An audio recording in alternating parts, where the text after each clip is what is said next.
ഒരു കാര്യം കൂടി എനിക്ക് മിനിസ്റ്ററോട് പറയാനുണ്ട്.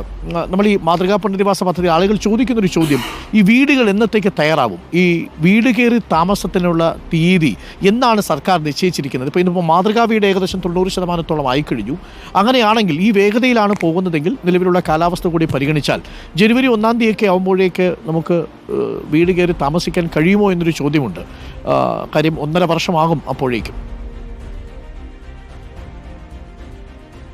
അരുൺ, ഞാനൊരു ചെറിയ കാര്യം ഒന്ന് സൂചിപ്പിച്ചതിലേക്ക് കിടക്കാം.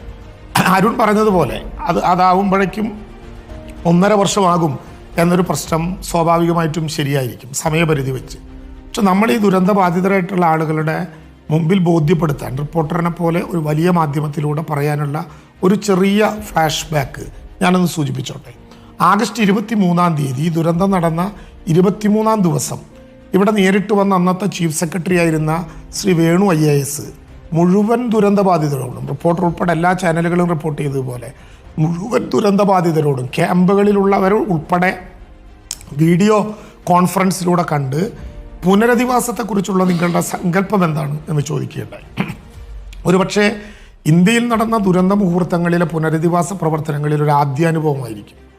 അവിടെ കോമണായി വന്ന ഒറ്റ കാര്യമേ ഉള്ളൂ: ഞങ്ങളെ പല സംഘടനകളുടെ കൈകളിലേക്ക് പല വഴികളിലേക്ക് വിട്ടുപോകരുത്. സുനാമി ദുരന്തത്തിൻ്റെ പുനരധിവാസവുമായി ബന്ധപ്പെട്ട പല വിധത്തിലുള്ള അനുഭവങ്ങൾ നമ്മുടെ മുമ്പിലുണ്ട്. അവർ പറഞ്ഞു, ഞങ്ങൾ പുത്തുമലയിലും ചൂരൽമലയിലും ഒക്കെ വഴിമാറി സഞ്ചരിച്ച് പല ദുരന്തങ്ങളിൽ ഒറ്റപ്പെട്ടു പോയവരാണ്.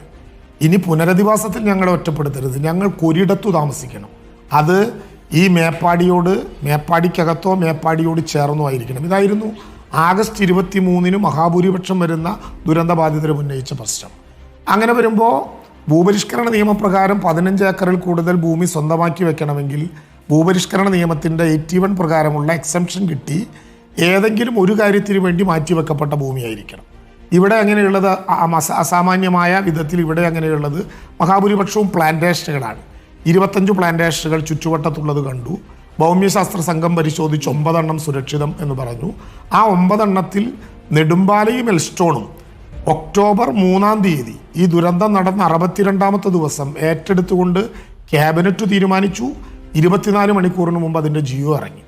അരുൺ, ഒക്ടോബർ 4 ജിയോ പ്രകാരം ഈ ഭൂമി ദുരന്ത നിവാരണ നിയമപ്രകാരം ഏറ്റെടുത്തത് മറ്റു തർക്കങ്ങളില്ലായിരുന്നെങ്കിൽ ഇപ്പോൾ നമുക്ക് താക്കോൽ കൈമാറി പായസം വിളമ്പി വീടിനകത്ത് പ്രവേശിക്കാമായിരുന്നു എന്ന യാഥാർത്ഥ്യം ഞാൻ അറിവിന് വേണ്ടി ഇവിടെ സൂചിപ്പിക്കുകയാണ്. ആദ്യ പരാതി ഇത് ദുരന്ത നിവാരണ ആക്ട് പ്രകാരം ഏറ്റെടുക്കാൻ പാടില്ല എന്നായിരുന്നു. ഡിസംബർ 27 വരെ കോടതി ആ കേസ് തുടർച്ചയായി കേട്ടു. അതുവരെ അങ്ങോട്ട് പ്രവേശിക്കരുത് എന്ന് കോടതി പറഞ്ഞു. ഡിസംബർ 27 ഇത് കോടതി ശരിവെച്ചു, ഗവൺമെൻറ്റിൻ്റെ ഉത്തരവ്. പിന്നെ അടുത്ത പ്രശ്നം വന്നു. ഡിസംബർ 27 ഇത് പ്രഖ്യാപിച്ച് ജനുവരി 1 പ്രഭാതത്തിൽ തന്നെ ഞങ്ങളൊരു വിശാലമായിട്ടുള്ള പ്ലാൻ ഉണ്ടാക്കി. ആ പ്ലാൻ പ്രകാരം നടപടിക്രമങ്ങൾ പുരോഗമിച്ചു.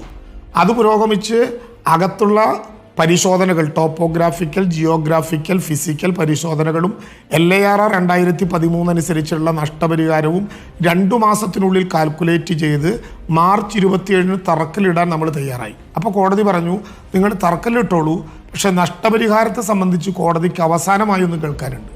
കോടതി അതുകൂടി കേട്ട് ഏപ്രിൽ 11 വൈകുന്നേരമാണ് 45 കോടി രൂപ രജിസ്ട്രാർഡ് അക്കൗണ്ടിൽ അടച്ച് നിങ്ങൾക്ക് ഭൂമി ഏറ്റെടുത്ത് നടപടിക്രമം ആരംഭിക്കാം എന്ന് പറഞ്ഞത്.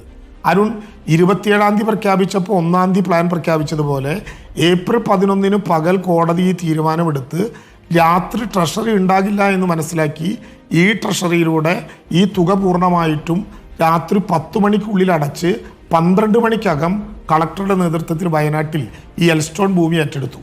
13 നിർമ്മാണ പ്രവർത്തനം ആരംഭിച്ചു. യഥാർത്ഥത്തിൽ ഒക്ടോബർ 4 ഗവൺമെൻറ് കാണിച്ച ഇച്ഛാശക്തി അനുസരിച്ച് ഭൂമി കിട്ടിയിരുന്നെങ്കിൽ ഒരു കോടതിയും, സുപ്രീം കോടതിയിൽ SLP വരെ പോയി, എല്ലാ കോടതിയും പറഞ്ഞു ഒക്ടോബർ 4 സർക്കാർ എടുത്ത തീരുമാനം ശരിയായിരുന്നു. ആ തീരുമാനം അതുപോലെ പോയിരുന്നെങ്കിൽ വീട് കൈമാറാൻ ഇപ്പോൾ നമുക്ക് സാധ്യമായില്ല.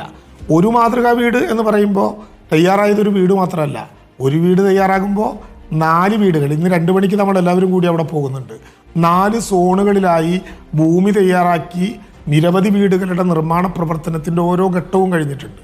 ഞങ്ങളിവിടെ കരുതുന്നത് ഡിസംബർ 31 പൂർത്തീകരിച്ച് 2026 പുതുപുലരിയിൽ വീട് നഷ്ടപ്പെട്ട് പുതിയ നഗരത്തിലേക്ക് പ്രവേശിക്കാവുന്നവരെ കൂട്ടി ആ നഗരത്തിലേക്ക് നമുക്ക് എല്ലാവർക്കും ചേർന്ന് പ്രവേശിക്കണം എന്നാണ്.